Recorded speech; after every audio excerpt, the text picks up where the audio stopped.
সালামু আলাইকুম সবাইকে। আমি রাকিবুল ইসলাম নিলয়। BN23 ব্রাভো ব্যাচে অফিসার ক্যাডেট পদে আইএসএসবি কর্তৃক রিকমেন্ডেড ছিলাম।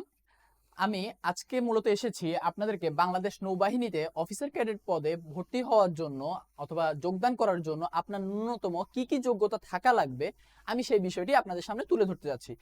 আজ থেকে ঠিক 2 বছর আগে আমিও ঠিক এই জায়গাটাতে আপনাদের এই জায়গাটাতে অবস্থান করছিলাম। আমার মনে অনেক প্রশ্ন ছিল যে কিভাবে যোগদান করতে হয় বা কি কি ন্যূনতম যোগ্যতা থাকা লাগে।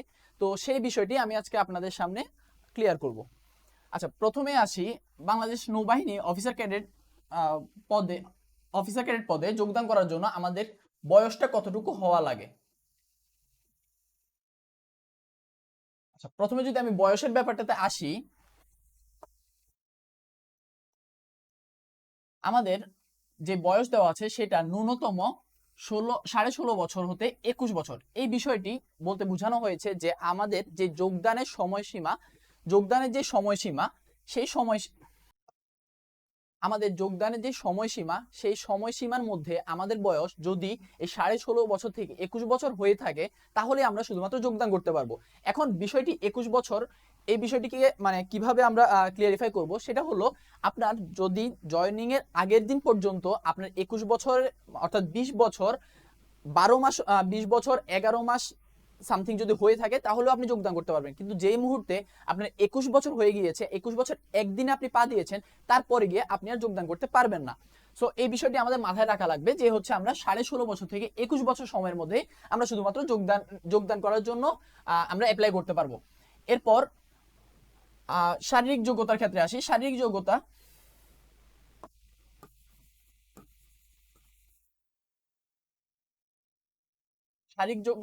যে বিষয়টুকু সেটা হলো, আমাদেরকে পুরুষের ক্ষেত্রে আমরা যদি বলি আমাদের যে উচ্চতা সেটা হতে হবে 5 ফুট 4 ইঞ্চি, অর্থাৎ যেটাকে সেন্টিমিটার আমরা করলে পাবো হচ্ছে 162.5 সেন্টিমিটার। আর ওজনের ক্ষেত্রে যদি বলি সেটা হবে 50 কেজি, মিনিমাম 50 কেজি। আর বুকের মাপ হতে হবে স্বাভাবিক, অর্থাৎ স্বাভাবিক হচ্ছে আমাদের 76 অর্থাৎ 76, এবং সম্প্রসারিত করলে হবে 81। এটা হচ্ছে আমাদের ন্যূনতম, অর্থাৎ আমাদের যখন আমাদের যে স্বাভাবিক যে চেস্টের যে মেজারমেন্ট সেখানে আমাদের যে চেস্ট মেজারমেন্ট সেটা হতে হবে 30 ইঞ্চ। এরপরে যদি আমরা নিঃশ্বাস নেই, যখন আমরা বুক ফুলাই, সেই ক্ষেত্রে আমাদের যে বুকের মাপ সেটা হবে হচ্ছে 32 ইঞ্চি। আচ্ছা, এবার মহিলার ক্ষেত্রে যদি আসি, সেই উচ্চতা হতে হবে এখানে 5 ফুট 2 ইঞ্চ, আর ওজন হতে হবে 47 কেজি। এটা ন্যূনতম 47 কেজি, এর বেশি হলে সমস্যা নেই। তবে হ্যাঁ, অবশ্যই আমাদের বিএমআই এর একটা ব্যাপার আমাদের মাথায় রাখা লাগবে, যে হচ্ছে আমাদের ওজন যেন অতিরিক্ত না হয়ে যায়। অতিরিক্ত বলতে বোঝাচ্ছি আমাদের যে বিএমআই এর যে ক্যালকুলেশন অনুযায়ী আমাদের যে ওভারওয়েট, সেই ওভারওয়েটে যেন পৌঁছে না যায়।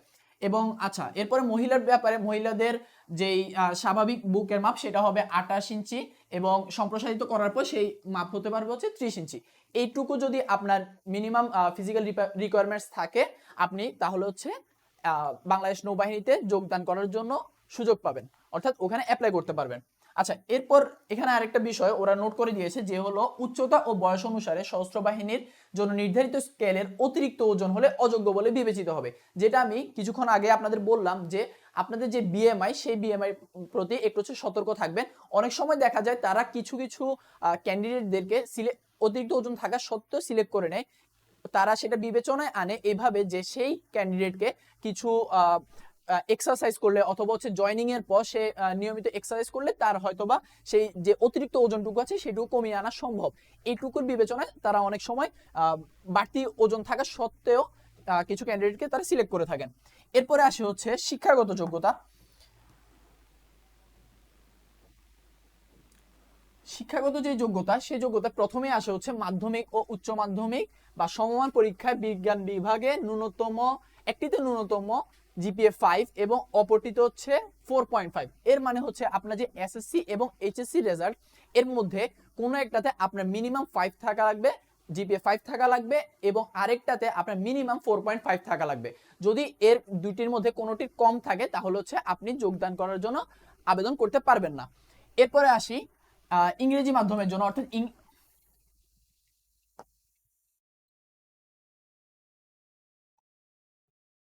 অর্থাৎ যারা হচ্ছে আমাদের ইংলিশ মিডিয়ামের যারা স্টুডেন্ট আছে তাদের জন্য বলা হয়েছে যে ও লেভেল আপনাদের যে ইংরেজি মাধ্যমের পরীক্ষার্থীদের জন্য যে ও লেভেলে 6টি বিষয়ের মধ্যে ন্যূনতম 3টিতে হচ্ছে এ গ্রেড, 3টিতে বি গ্রেড এবং এ লেভেলের জন্য ন্যূনতম 1টিতে এ গ্রেড, 2টি বিষয় হচ্ছে বি গ্রেড পাওয়াই লাগবে। অর্থাৎ এটা হচ্ছে আপনাদের ন্যূনতম রিকোয়ারমেন্ট যে এই বিষয় এই যে যোগ্যতা এটুকু থাকা লাগবে, তা না হলে আপনারা অ্যাপ্লাই করতে পারছেন না। উভয় পরীক্ষায় গণিত ও পদার্থবিজ্ঞান বিষয় অবশ্যই অন্তর্ভুক্ত থাকা লাগবে। অর্থাৎ আপনার যেই 3টা সাবজেক্টের কথা বলা হলো, এই 3টা সাবজেক্টের মধ্যে আমার ফিজিক্স এবং ম্যাথ অবশ্যই থাকা লাগবে। বুঝতে পেরেছি?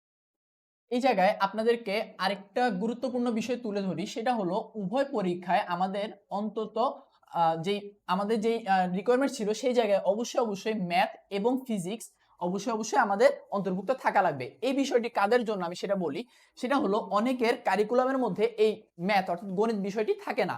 অনেকে হচ্ছে অপশনাল সাবজেক্ট হিসেবে, অপশনাল বা কম্পালসারি সাবজেক্ট হিসেবে নেওয়ার জন্য যে আমাদের ইডি অর্থাৎ ইঞ্জিনিয়ারিং ড্রয়িং সেই সাবজেক্ট বা হচ্ছে এগ্রিকালচার এই সাবজেক্টগুলো নিয়ে থাকেন, যার কারণে এই গণিত বিষয়টি তাদের কারিকুলামের মধ্যে থাকে না। তো আপনার এই কারিকুলামের মধ্যে যদি গণিত এবং পদার্থবিজ্ঞান এই দুটো বিষয় যদি না থাকে, তাহলে হচ্ছে আপনি বাংলাদেশ নৌবাহিনীতে অফিসার ক্যাডেট পদে যোগদানের জন্য আবেদন করতে পারছেন না। আচ্ছা, তারপরে আসি আপনাদের এই বিষয়টি আপনাদের লাগবে না, যেটা মোস্ট ইম্পর্টেন্ট এখানে যে হচ্ছে 2024 অর্থাৎ 24 সালে যারা হচ্ছে এইচএসসি পরীক্ষার্থী তারাও চাইলে এই আবেদনে এই সার্কুলারে আবেদন করতে পারবেন। এখন এই বিষয়টি তুলে ধরার কারণ হলো আপনাদের যেই সার্কুলার এটা মূলত 25 ব্রাভো ব্যাচের, যেটার অলরেডি আপনাদের যেই প্রিলিমিনারি পরীক্ষা ছিল সেটা হয়ে গিয়েছে। আপনাদের নতুন সার্কুলার দেওয়া হবে যেটা হবে 26 আলফা, সেটা হয়তো বা আপনাদের কিছুদিন পরেই আসবে। তো সেই সার্কুলারটা এখন না থাকায় আমরা পূর্ববর্তী একটা সার্কুলার নিয়ে মূলত আলোচনা করছি। আপনাদের যে সার্কুলারগুলো সেগুলো মোটামুটি কম বেশি কাছাকাছি হয়ে থাকে, তাদের যে রিকোয়ারমেন্টসগুলো সেগুলো মূলত কাছাকাছি হয়।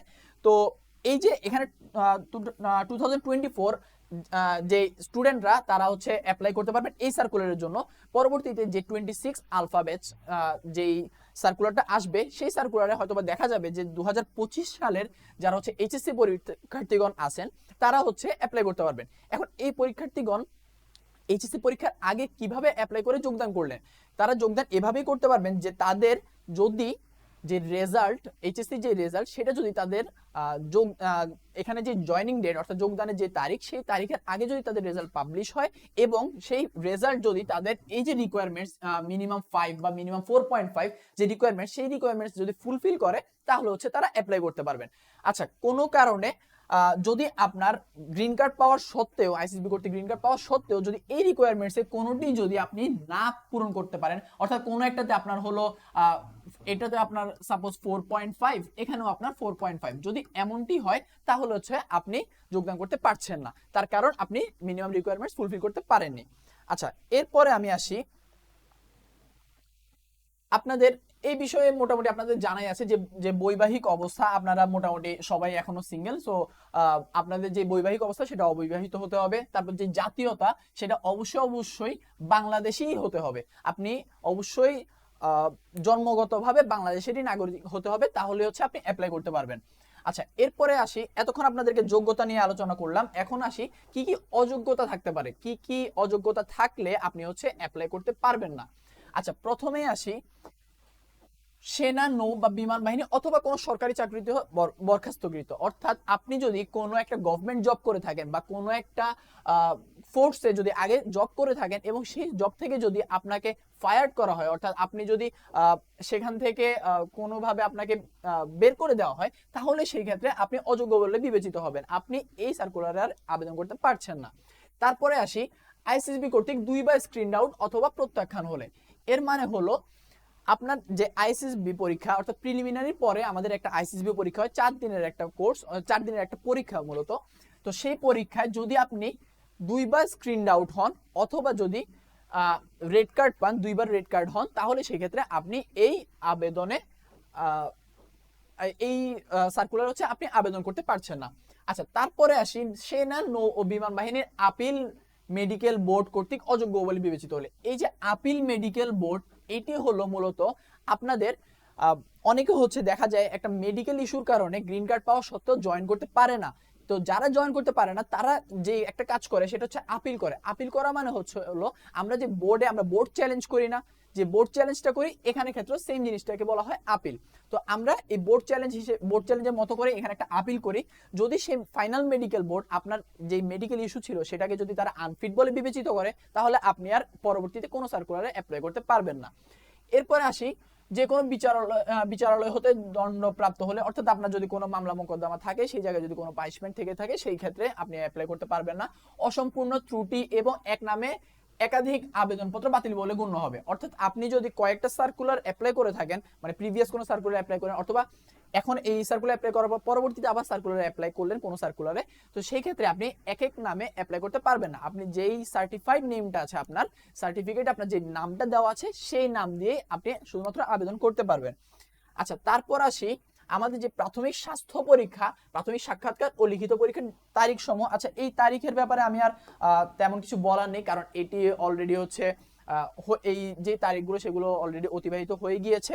আর এই তারিখে যে পরীক্ষা সমূহ সেগুলো মোটামুটি শেষ। তো এই সার্কুলারে আসলে যে প্রিলিমিনারি পরীক্ষা ছিল সেই প্রিলিমিনারি পরীক্ষা মূলত শেষ। পরবর্তীতে আপনাদের যে 2025 সালে ইনশাল্লাহ আপনাদের 2026 আলফা প্রথমে এই বোর্ডটিরই হচ্ছে সার্কুলার আসবে, আপনারা সেখানে আবেদন করতে পারবেন। আচ্ছা আচ্ছা, এই ছিল হচ্ছে আমাদের মূলত আমাদের কি কি যোগ্যতা লাগবে বা কি কি অযোগ্যতা থাকলে আমরা আসলে আবেদন করতে পারবো না, সেই নিয়ে হচ্ছে আপনাদের মূলত আলোচনা। এইটুকু আশা করি আপনারা বুঝতে পেরেছেন। আপনাদের যদি কোনো রকম কোনো অসুবিধা হয় তাহলে অবশ্যই আমাদের সাথে যোগাযোগ করবেন, অবশ্যই আমাদের জানাবেন। সে পর্যন্ত ভালো থাকবেন, সুস্থ থাকেন। আসসালামু আলাইকুম।